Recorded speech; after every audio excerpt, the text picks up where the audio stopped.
мен контент түсірмеді деп ренжіп жатсыздар ма? Ой, дайректіге менде өртеніп жатыр. Мен баламды балабақшаға бердім Назарды. Жұмыстарым бар, қолымда тимей жатыр. Андамында кетіп қалдым. Келді мынау Ерке. Келдім. Иә, келді. Балам келді. Қазір қарным аш дейді. Қазір шай ішіп аламыз, бірақ шайдың алдында бүгін сіздерге не дайындап көрсететінімді айтайын. Негізі менің контенттің барлығы үйде тұрған жас келіндерге арналады. Енді қыздар өйтіп өлтіріп тамақ істеді деп айта алмаймын. Мен балама шай берейін. Шайдың алдында тағы бір үйдегі ұсақ-түйек нәрселерден не істеуге болады? Менің күнделікті таңғы асқа дайындайтын нәрсем негізі бұл. Бала қарным аш дейді. Ол үшін 3 жұмыртқаны аламыз. Сосын жұмыртқаны міндетті түрде жуып алыңыздар. Жұмыртқаны жумай жара салмаңдар.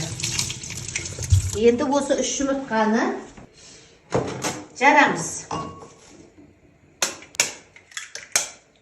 Араластырамыз. Кішкене тұздаймыз. Сосын мен бұрыш салғанды жақсы көрем. Кішкене ғана бұрыш саламыз. Қара бұрыштан. Ертең асқа бұл енді керемет. Мынау әсіресе мына жұмыртқаны қуырып жесе, асқазаны ауырып, кекірсе бір сасық иіс келетін адамдар болады ғой. Сондайларға керемет. Менде жұмыртқа, үйдің жұмыртқасы, мен ылғи үйдің жұмыртқасын аламын. Енді осыған сүт құямыз.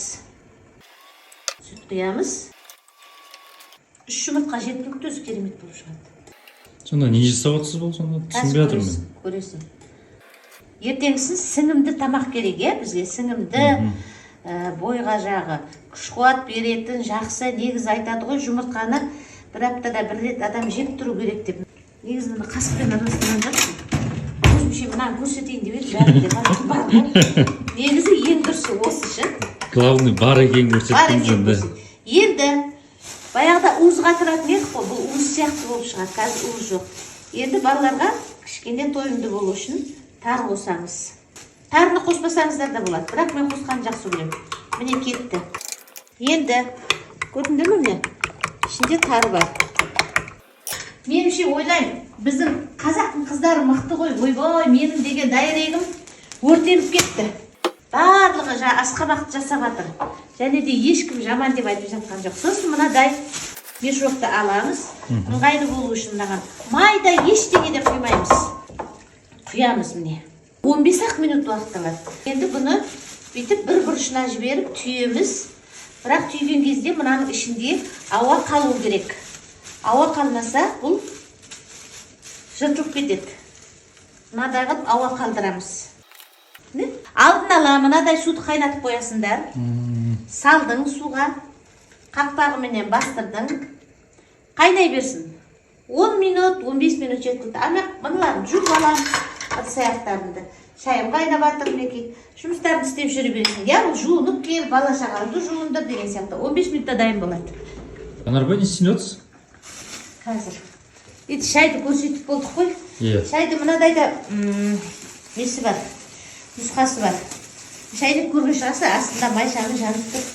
Міндетті түрде шайды тары салып іше алмайтындарға міне бір уыс құманға салып жібересің.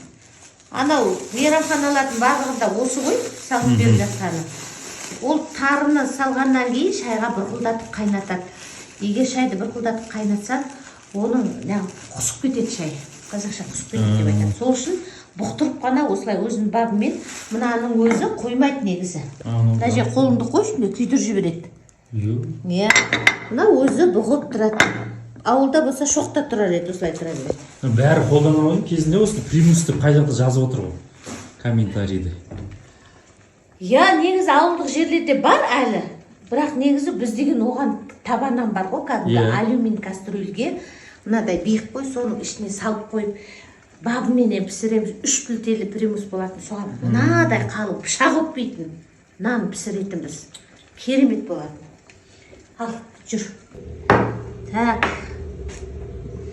Не ол Жанарбай? Бұл майсөк майда жасаған. Оны мен кейін көрсетем әзір. Бүгін бәрін үлгермеймін. Майсөк деген бар, керемет, оны кейін көрсетем. Сен тек ұмыттырмай есіме салып қой менің, Болды. Ал, болды, кел. Пісті ма? Піскенде қандай? Мына қараш. Осыны бірінші рет көріп тұрмын. Сенің көрмегенің көп қой әлі. Үндеме. Апаның қасы. Итак, сен айтып жатыр ғой, тамаққа тойдау, мынау соның орнында біз болғанда ғой деп. Мінекей көрдіңдер ма? Ешқандай жабыспайды. Уыз сияқты. Енді тарысы барлар тарыны қоса, тарысы жоқтар қоспай ақ қойсын. Жаңағыдай сүтпен, бұрышпен, тұзбен ғана пісіре қояды.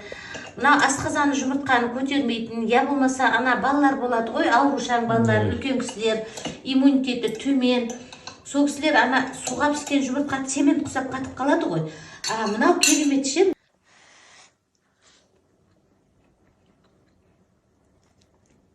Жеп көр.